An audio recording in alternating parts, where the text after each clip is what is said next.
हम कर रहे थे वो था कि हम रिएक्टिविटी ऑफ एल्काइल हैलाइड्स देख रहे थे, जिसमें हमने कार्बन और हेलोजेंस की बॉन्ड पोलैरिटी या बॉन्ड एनर्जी की बात की थी कि कौन से एल्काइल हैलाइड्स हैं जो ज़्यादा रिएक्टिव हो सकते हैं। ठीक है, अब रिएक्शंस ऑफ एल्काइल हैलाइड्स में ये है कि एल्काइल हैलाइड्स दो तरह के रिएक्शंस देते हैं। एक होता है जिसको हम बोलते हैं सब्स्टिट्यूशन रिएक्शन। सब्स्टिट्यूशन का क्या मतलब है कि हेलोजन रिप्लेस हो जाएगा बाय एनी अदर ग्रुप। ठीक है, और एक बोलते हैं एलिमिनेशन रिएक्शन। एलिमिनेशन रिएक्शन क्या है कि removal of halogen as well as hydrogen. मैं यहाँ पे लिख रही हूँ removal of hydrogen and halogen. ठीक है, अच्छा सब्स्टिट्यूशन क्या था, हेलोजन रिप्लेस हो जाएगा बाय सम अदर एटम। ठीक है, अब जो सब्स्टिट्यूशन रिएक्शन होता है ना, उसको एक्चुअली बोलते हैं न्यूक्लियोफिलिक सब्स्टिट्यूशन रिएक्शंस।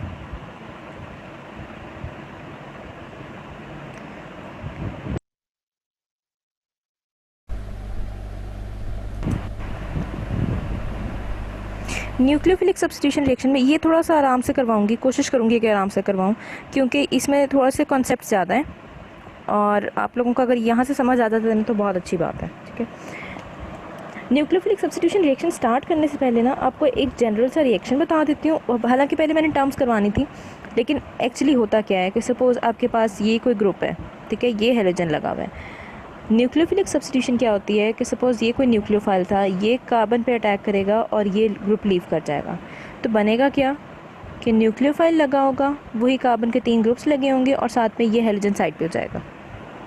ठीक है, यानी कि halogen is substituted by the incoming nucleophile. Halogen को किसी और एटम ने रिप्लेस कर दिया। ठीक है, अच्छा जी, उसके बाद अब आते हैं कि न्यूक्लियोफाइल क्या होता है, इलेक्ट्रोफाइल क्या होता है, लिविंग ग्रुप और सबस्ट्रेट वगैरह क्या होते हैं। ठीक है, सबसे पहली बात मैं यहाँ से स्टार्ट कर रही हूँ। न्यूक्लियोफाइल आप कहते किसको, मैं काफ़ी दफ़ा ये वर्ड बोल चुकी हूँ क्योंकि हमने चैप्टर 9 कर लिया हुआ, तो वहाँ पे भी न्यूक्लियोफाइल का लफ्ज़ था। पहली बात, न्यूक्लियोफाइल इलेक्ट्रॉन डेफिशिएंट होता है, सॉरी इलेक्ट्रॉन रिच होता है। इलेक्ट्रॉन रिच होने का क्या मतलब है कि it is negatively charged. Negatively charged होने का क्या मतलब है कि इट इज़, मैं यहाँ पे लिख रही हूँ न्यूक्लियस लविंग, जिसकी वजह से इसको न्यूक्लियोफाइल कहते हैं। ठीक है, अच्छा न्यूक्लियस पे कौन सा चार्ज होता है, ये तो हम सबको पता है। न्यूक्लियस के अंदर होता क्या क्या है, प्रोटॉन और न्यूट्रॉन्स। प्रोटॉन्स के ऊपर पॉजिटिव चार्ज होता है, न्यूट्रॉन्स के ऊपर कोई चार्ज नहीं होता। तो न्यूक्लियस के ऊपर ओवरऑल क्या चार्ज होता है, पॉजिटिव चार्ज। ठीक है, so nucleophiles are the negatively charged species which are nucleus loving. ठीक है, अच्छा जी, एक और निशानी, nucleophiles must have unshared pair of electron. Unshared pair of electron. ठीक है, अनशेयर्ड पेयर ऑफ इलेक्ट्रॉन का क्या मतलब है, आपको पता है कि जब हम किसी चीज़ के ऊपर नेगेटिव चार्ज देते हैं ना, जैसे Cl नेगेटिव, इसका मतलब होता है कि क्लोरीन के पास एक पूरा इलेक्ट्रॉन पेयर है, जिसकी वजह से नेगेटिव चार्ज अपीयर हो रहा है। 17 होते हैं ना, ऐसे ही है। तो जो 2p5 होता है उसमें से तो जो 2pz आता है, 2pz में 1 होता है ना, 2p5 को आगे वो 3 में डिवाइड कर लो तो 2 2 और 1 हो जाएगा। नेगेटिव का मतलब है कि इसके पास एक और इलेक्ट्रॉन है, यानी ये एक ऐसा इलेक्ट्रॉन पेयर है जो किसी के साथ शेयर नहीं हो रहा, it is just residing on chlorine. ठीक है, तो न्यूक्लियोफाइल ऐसी स्पीशी को कहते हैं जिसके पास एक अनशेयर्ड पेयर ऑफ इलेक्ट्रॉन हो जो बॉन्डिंग के लिए अवेलेबल हो। ठीक है, उसके बाद एक और चीज़, आपकी बुक ये कह रही है कि they are basic in character, mostly they are basic in character actually. ठीक है, अच्छा नेगेटिवली चार्ज होते हैं, न्यूट्रल बहुत कम होते हैं, लेकिन कुछ केसेस में मिलते भी हैं। अब मैं यहाँ पर ना न्यूट्रल की एक एग्जांपल आपको दे दूँ। फॉर एग्जांपल वाटर, वाटर के ऊपर तो कोई चार्ज नहीं है ना, लेकिन जब भी आप वाटर का स्ट्रक्चर बनाते हो तो आपको पता होता है कि इसके पास 2 अनपेयर्ड इलेक्ट्रॉन्स हैं, ये वाले लोन पेयर्स जिसको हम कहते हैं। ठीक है, तो ये जो 2 लोन पेयर्स हैं ना, ये उसको न्यूक्लियोफिलिक एक्टिविटी दे रहे होंगे या प्रॉपर्टीज़ दे रहे होंगे। ठीक है, यानी लाजमी नहीं है कि आपके पास nucleophile must be a Cl negative, a Br negative, I negative और NH2 नेगेटिव इसके अलावा और क्या हो सकता है, OH नेगेटिव, इसके अलावा और हो सकता है H2S नेगेटिव, ठीक है। इसके अलावा CN नेगेटिव होता है। यानी लाजमी नहीं है कि न्यूक्लियोफाइल्स सिर्फ वो स्पीशीज़ हों जो नेगेटिवली चार्ज्ड हैं, बल्कि न्यूक्लियोफाइल्स न्यूट्रल स्पीशीज़ भी हो सकती हैं। अब न्यूट्रल स्पीशी में एक तो मैंने वाटर बता दी, दूसरी एग्जांपल आप लोग खुद भी सोच सकते हो, एमोनिया। एमोनिया के पास भी एक लोन पेयर होता है, ठीक है। यानी ये दो जो स्पीशीज़ हैं, न्यूट्रल में वाटर और एमोनिया एज न्यूक्लियोफाइल एक्ट कर सकते हैं, और नेगेटिवली चार्ज में तो हमारे पास एक लंबी लिस्ट है जो न्यूक्लियोफाइल्स की है, ठीक है। अच्छा जी, उसके बाद इलेक्ट्रोफाइल क्या होता है। अब न्यूक्लियोफाइल का सारा कुछ उल्ट कर दो। इलेक्ट्रोफाइल में सबसे पहली बात कर रही हूँ, इलेक्ट्रॉन लविंग होंगे,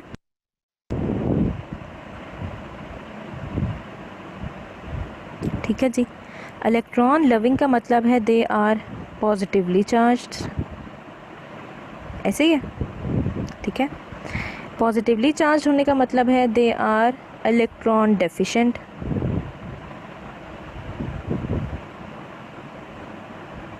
ठीक है जी। उसके बाद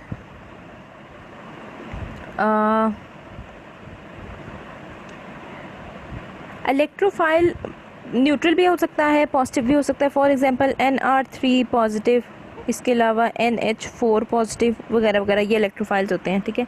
आपकी बुक इसको कुछ इस तरह से कह रही है कि the carbon atom of an alkyl group attached with the halogen and bearing a partial positive charge is called an electrophile. मतलब कि ये देखो, सपोज हेलोजन के ऊपर पार्शियल नेगेटिव चार्ज होता है, इसके ऊपर पार्शियल पॉजिटिव आ जाएगा, फिर ही बॉन्ड बन रहा होगा ना ये वाला, ठीक है। तो आपकी बुक ये कहती है कि अगर हम एल्काइल हैलाइड की एग्जांपल लें तो वो कार्बन जो हेलोजन के साथ अटैच्ड है उसके ऊपर पार्शियल पॉजिटिव चार्ज आ रहा होगा, और वो एक एज एन इलेक्ट्रोफाइल एक्ट करेगा, ठीक है। अच्छा जी, the next term we have is living group. अच्छा, लिविंग ग्रुप और जो न्यूक्लियोफाइल है ना वो समवट मैच करते हुए हैं, बताऊँगी आगे कि कैसे ये आपस में मैच कर रहे होते हैं, लेकिन इतना मुश्किल नहीं होगा इंशाल्लाह।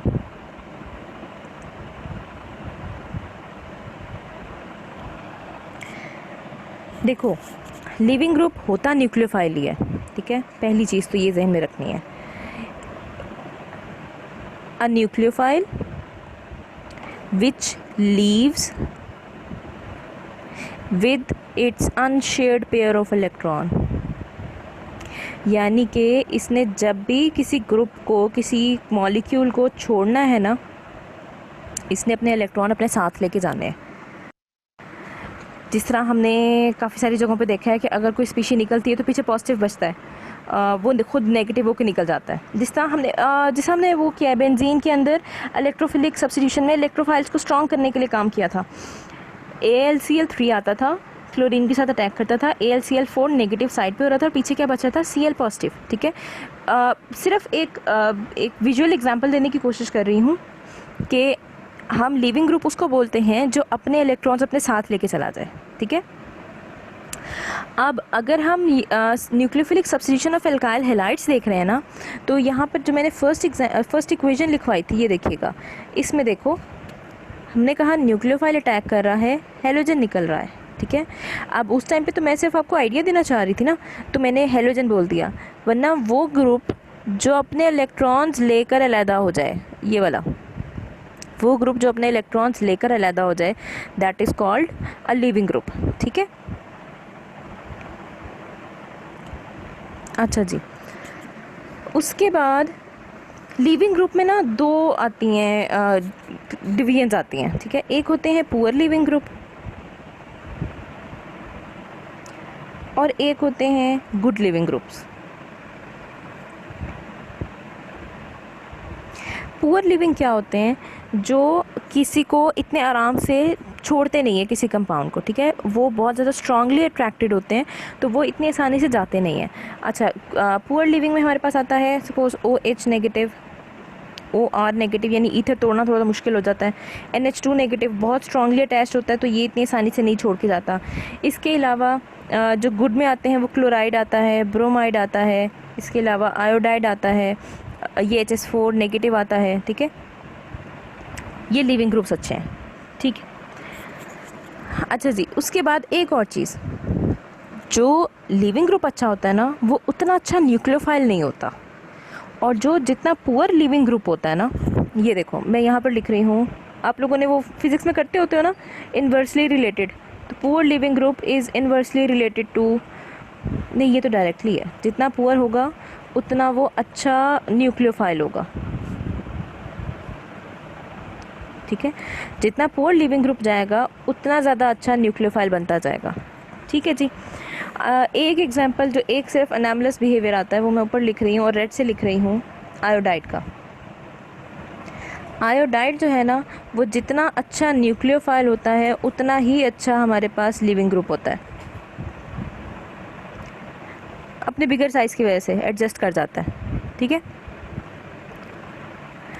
बेसिक टर्म्स तो समझ आ गई, यहाँ तक होपफुली कोई मसला नहीं हो रहा होगा। आपने अभी तक क्या क्या किया है, न्यूक्लियोफिलिक सब्स्टिट्यूशन, जनरल रिएक्शन देखे हैं, फिर न्यूक्लियोफाइल्स देखे हैं, न्यूक्लियोफाइल्स होते क्या हैं, न्यूक्लियस लविंग होते हैं, इलेक्ट्रॉन रिच होते हैं, नेगेटिवली चार्ज्ड और न्यूट्रल होते हैं, इनके पास अपना अनशेयर्ड पेयर ऑफ इलेक्ट्रॉन होता है। इलेक्ट्रोफाइल इलेक्ट्रॉन लविंग होते हैं, इलेक्ट्रॉन्स डेफिशिएंट होते हैं, पॉजिटिवली चार्ज ज़्यादातर होते हैं। इसके अलावा लिविंग ग्रुप न्यूक्लियोफाइल्स ही होते हैं, लेकिन ये वो ग्रुप्स होते हैं जो जब निकलते हैं किसी भी सबस्ट्रेट मॉलिक्यूल से तो अपने इलेक्ट्रॉन साथ लेकर जाते हैं। इसमें दो क्लासिफिकेशंस हो जाती हैं, इसमें होती है, एक होते हैं पुअर लिविंग ग्रुप और एक होते हैं good leaving group. Poor leaving group वो होते हैं जो बहुत आसानी से लीव नहीं करते, और गुड लिविंग ग्रुप बड़े आराम से लीव कर जाते हैं। लेकिन एक और चीज़ आती है कि जो पुअर लिविंग ग्रुप होते हैं वो बहुत अच्छे न्यूक्लियोफाइल्स होते हैं, यानी वो अटैकिंग बहुत अच्छी कर रहे होते हैं, छोड़ नहीं जाते लेकिन अटैच बहुत अच्छे से होते हैं। जो गुड लिविंग ग्रुप्स होते हैं वो उतने अच्छे न्यूक्लियोफाइल्स नहीं होते, लेकिन उसमें एक अनैमलस बिहेवियर ये है कि गुड लिविंग ग्रुप में आयोडाइड आता है, लेकिन वही आयोडाइड न्यूक्लियोफाइल्स में भी आता है कि iodide owing to its bigger size उतना ही अच्छा न्यूक्लियोफाइल भी होता है और उतना ही अच्छा लिविंग ग्रुप भी होता है। उसके बाद हमारे पास है सबस्ट्रेट मॉलिक्यूल। सबस्ट्रेट मॉलिक्यूल हम उसको बोलते हैं जिस मॉलिक्यूल पर सारा काम हो रहा हो, यानी कि वो alkyl halide molecule, alkyl halide molecule on which substitution occurs, substitution और elimination occurs। ठीक है, जिस पे सारा कुछ होना है, जिसके साथ हेलोजन अटैच्ड है, जैसे ये वाला मॉलिक्यूल सपोज ये है ना, ठीक है, इसके ऊपर से इसने जाना है, इसके ऊपर अटैक करना है न्यूक्लियोफाइल ने, तो ये जो चीज़ है ना इसको सबस्ट्रेट मॉलिक्यूल बोलते हैं। यहाँ तक अगर कोई मसला है तो मुझसे पूछ लें, फिर हम आगे चलते हैं।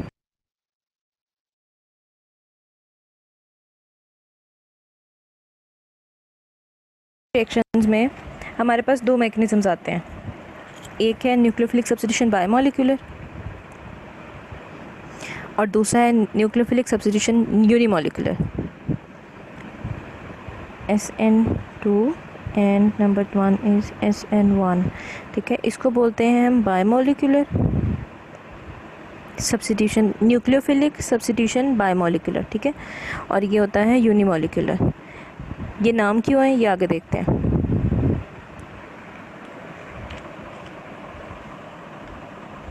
अच्छा जी, न्यूक्लियोफिलिक सब्स्टिट्यूशन में एक्चुअली होना क्या होता है, इसमें दो मेन चीज़ें होनी होती हैं, जो दो मेन स्टेप्स तो नहीं लेकिन दो मेन प्रोसेसेस हैं जो पूरे होने होते हैं। सारी न्यूक्लियोफिलिक सब्स्टिट्यूशन में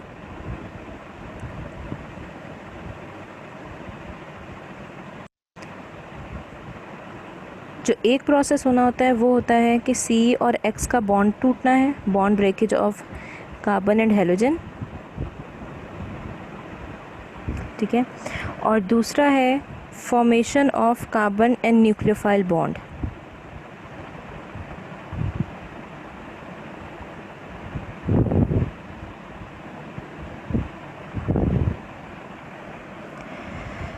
मैकेनिज़्म डिपेंड करेगा टाइमिंग क्या है, साइमल्टेनियस यानी बायोमोलिकुलर हो रहा है, यूनिमोलिकुलर हो रहा है, वो सारा कुछ एक तरफ, लेकिन न्यूक्लियोफिलिक सब्स्टिट्यूशन में ये दोनों चीज़ें लाजमी होनी है। अब एक टाइम पे होंगी तो इनमें से कोई एक हो रहा होगा, अगर अलग-अलग स्टेप्स की फॉर्म में हो रही होंगी तो इन दोनों में से कोई एक हो रहा होगा। ठीक है, तो डिटेल में चलते हैं। न्यूक्लियोफिलिक सब्स्टिट्यूशन बायोमोलिकुलर,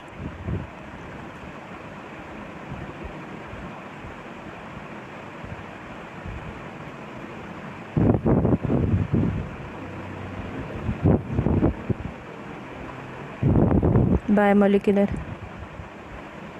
अच्छा जी, बायोमोलिकुलर यानी SN2। होता क्या है इसमें ना, मैं पॉइंटर्स बना के बता रही हूँ। होता कैसे है कि आपके पास कोई भी एल्काइल हैलाइड होता है, ठीक है, न्यूक्लियोफाइल अटैक करेगा इस कार्बन पे और ये लीव करेगा। लेकिन ये लीव करते हुए ना, होना सिंगल स्टेप में होता है, लेकिन इसमें बहुत शॉर्ट इंटरवल के लिए एक ट्रांजिशन स्टेट बनती है जिसमें बॉन्ड बन रहा होता है और बॉन्ड टूट रहा होता है, ठीक है। और बाकी ये वाले ग्रुप्स लगे हुए हैं, और ये ट्रांजिशन स्टेट फ़ौरन से कन्वर्ट हो जाती है इस स्टेट में। न्यूक्लियोफाइल, और ये नेगेटिव चार्ज अब नहीं आएगा, ये हाइड्रोजन्स, और यहाँ पे आ जाएगा X नेगेटिव, ठीक है। अच्छा, अगर इसको अब रियल एग्जांपल के तौर पे करें तो ये आती है OH नेगेटिव के साथ, आपके पास होगा मिथाइल ब्रोमाइड, ये OH नेगेटिव कार्बन पे अटैक करेगा, ये बाकी सारे हाइड्रोजन्स हैं, तो OH लग रहा होगा, ब्रोमीन अलहदा हो रहा होगा, लेकिन इन दोनों में से कोई भी चीज़ अभी पूरी नहीं हुई। ये 3 हाइड्रोजन्स हैं, और जैसे ये रिएक्शन कंप्लीट होगा तो ये कुछ इस तरह की चीज़ बन जाएगी, प्लस Br नेगेटिव, ठीक है। ये जो दोनों स्टेप्स हैं ना, ये जो 2 कंपाउंड्स बनाए हैं, इसको बोलते हैं ट्रांजिशन स्टेट, ठीक है। और ये ट्रांजिशन स्टेट बहुत शॉर्ट इंटरवल के लिए बनती है और बहुत हाई होती है एनर्जी में। अब इसकी बेस पे ना, ये जो हमने भी 2 इक्वेशंस किए हैं, कुछ पॉइंटर्स बनाते हैं। SN2 मैकेनिज़्म सिंगल स्टेप है, 2 स्टेप्स नहीं हुए इसमें। वो तो ट्रांजिशन स्टेट थी ना जो हमने खुद से बनाई थी, वरना ये एकदम से जैसे ही न्यूक्लियोफाइल अटैक करता है साथ ही लिविंग ग्रुप अलहदा हो जाता है और न्यूक्लियोफाइल अटैच हो जाता है, ठीक है। उसके बाद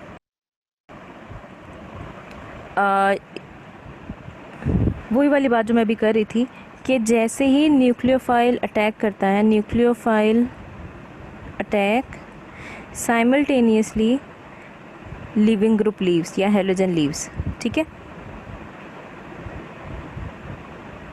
इसका मतलब ये हुआ कि एक्सटेंट ऑफ अटैक या एक्सटेंट ऑफ बॉन्ड फॉर्मेशन जो न्यूक्लियोफाइल की बनती है ना कार्बन के साथ, वो is equal to extent of bond breakage. जो हेलोजन और कार्बन का बॉन्ड टूटता है उसकी बात हो रही है। उसके बाद इसमें एक और चीज़ है कि आपने पिछली मैं फिगर दिखा रही हूँ, ये चीज़ देखो, यहाँ पर आपने एक चीज़ नोट की होगी कि न्यूक्लियोफाइल जिस डायरेक्शन में से अटैक कर रहा है, इलेक्ट्रोफाइल जो हमारा लिविंग ग्रुप है वो दूसरी डायरेक्शन से निकल रही है। देखो, ये इधर से अटैक कर रहा है और ये इस तरफ को जा रहा है, ठीक है। यानी कि ऐसा नहीं है कि दोनों सेम डायरेक्शन में जा रहे हो, ऑपोजिट साइड से है। न्यूक्लियोफाइल कभी भी इस तरफ से अटैक नहीं कर रहा यहाँ से, ठीक है। न्यूक्लियोफाइल हमेशा उसके ऑपोजिट साइड से अटैक कर रहा है और लिविंग ग्रुप सामने वाली साइड से जा रहा है, ठीक है। अब इसका क्या मतलब है, इससे एक और चीज़ निकलती है। इसका मतलब ये भी नेगेटिवली चार्ज ही था ना, और ये भी नेगेटिवली चार्ज ही है। तो जो नेगेटिवली चार्ज स्पीशीज़ होती है ना, उनका साइज़ थोड़ा बड़ा होता है। तो अगर ये इधर से अटैक करेगा ना, ये जहाँ पे मैंने ब्लर्स ये कीड़े से मारे हुए हैं, अगर वो यहाँ से अटैक करेगा तो हिंड्रेंस ज़्यादा आएगी, वो नेगेटिव को रिपेल कर रहा होगा। तो ऑपोजिट साइड से अटैक करने का मकसद ये है कि कम से कम रिपेलेंस मिले, हिंड्रेंस सबसे कम मिले, ठीक है। और इसके साथ एक और चीज़, जो प्रोडक्ट बनती है वो इन्वर्टेड बनती है। इन्वर्टेड बनने का मतलब ये है कि पहले हेलोजन इस जगह लगा हुआ था राइट साइड पे कार्बन के, ठीक है। लेकिन जब हेलोजन छोड़ के गया तो जो न्यूक्लियोफाइल लगा हुआ है वो कार्बन के लेफ़्ट साइड पे लगा हुआ है। अब ये चीज़ नोट करना है, ठीक है। यानी ये पॉइंट में आएगा, एक क्या हो गया कि न्यूक्लियोफाइल हमेशा ऑपोजिट साइड से अटैक करेगा, जहाँ पर भी हेलोजन लगा हुआ है वहाँ से, या लिविंग ग्रुप लगा हुआ है वहाँ से अटैक नहीं करेगा, उसकी दूसरी तरफ से ऑपोजिट साइड से अटैक करेगा, ठीक है। और दूसरी बात ये है कि जो प्रोडक्ट बननी है वो इन्वर्टेड बननी है। अगर पहले लिविंग ग्रुप लेफ़्ट साइड पे था तो जो न्यूक्लियोफाइल है वो राइट साइड पे होगा, और अगर लिविंग ग्रुप राइट साइड पे लगा हुआ था तो जो न्यूक्लियोफाइल है वो लेफ़्ट साइड पे लगा होगा, यहाँ पे उसको एंटर कर लेते हैं।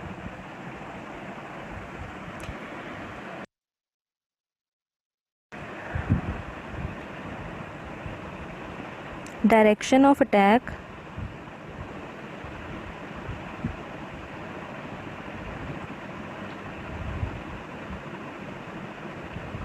is opposite to the direction of leaving group।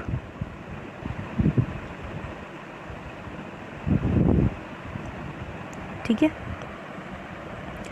अच्छा, उसके बाद एक और चीज़ होती है, जब ट्रांजिशन स्टेट बन रही होती है ना, तो ये देखो यहाँ पर अगर मैं ये वाली चीज़ बना रही हूँ ना, ऐसे ही था लिविंग ग्रुप, मैं लिविंग ग्रुप को एल से लिख रही हूँ और न्यूक्लियोफाइल ने यहाँ से आना है।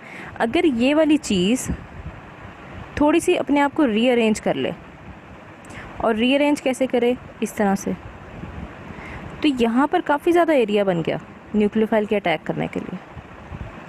यहाँ पर देखो एक इतना सा एरिया था, एक इतना सा एरिया था, यहाँ से एरिया था, हालांकि यहाँ पे खुद नेगेटिवली चार्ज स्पीशीज लगी हुई और एक ये एरिया था। ठीक है, तो SN2 में जो न्यूक्लियोफिलिक सब्स्टिट्यूशन बायोमोलिकुलर है उसमें चेंज ऑफ कन्फिग्रेशन होती है, हिब्रिडाइजेशन स्टेट चेंज होती है to give the nucleophile enough space to attack. और होता क्या है कि जो सबस्ट्रेट है वो sp3 से sp2 की तरफ जाता है। ये sp2 ही बनता है ना, ये वाली चीज़ ट्रायंगुलर प्लेनरी है ना, ये वाली वैसे भी डॉटेड लाइंस में आना था क्योंकि ये बन रहा था बॉन्ड और एक बॉन्ड टूट रहा था। ठीक है, तो चेंज ऑफ हिब्रिडाइजेशन की वजह से हर बार जब भी SN2 हो रहा होगा हिब्रिडाइजेशन स्टेट चेंज होगी ताकि न्यूक्लियोफाइल को काफ़ी ज़्यादा रूम मिल जाए to attack.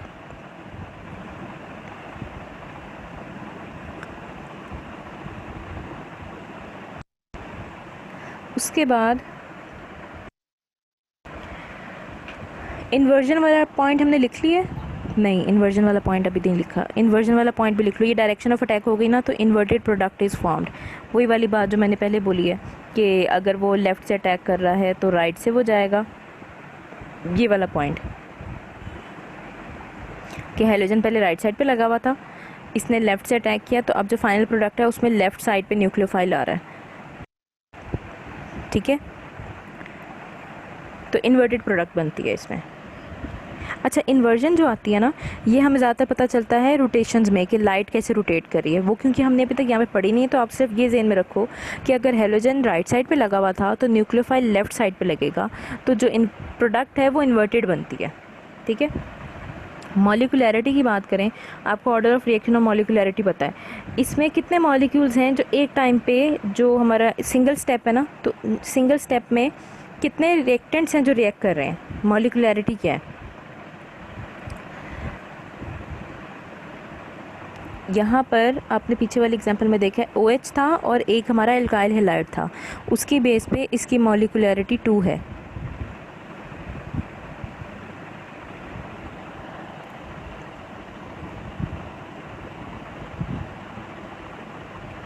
मॉलिकुलैरिटी is equals to 2, क्योंकि रेट डिटर्मिनिंग स्टेप में आपके पास OH था और उसके साथ एल्काइल हैलाइड था, 2 मॉलिक्यूल्स आ रहे थे ना, तो इस वजह से इसकी जो मॉलिकुलैरिटी है वो 2 हो गई। इसी वजह से इसको हम कहते हैं न्यूक्लियोफिलिक सब्स्टिट्यूशन बायोमोलिकुलर। ठीक है, आप काइनेटिकली देखें तो इसमें जो रेट ऑफ रिएक्शन है वो किस पे डिपेंड कर रहा होगा, वो डिपेंड करेगा कंसंट्रेशन ऑफ एल्काइल हैलाइड पे, काइनेटिक्स हमने फर्स्ट में की भी है, और वो साथ में डिपेंड कर रहा होगा कंसंट्रेशन ऑफ न्यूक्लियोफाइल पे। ठीक है, अगर यहीं से हम ऑर्डर निकालें तो न्यूक्लियोफाइल और जो अल्काइल हैलाइड है इनकी पावर्स 1 है, तो ये क्या बन जाएगा, सेकंड ऑर्डर रिएक्शन बन जाएगा। लास्ट बात, क्योंकि इसमें at the same time attack और लिविंग होनी होती है, तो ये ज़्यादातर प्राइमरी अल्काइल हैलाइड्स SN2 देते हैं, प्राइमरी अल्काइल हैलाइड्स SN2 देते हैं।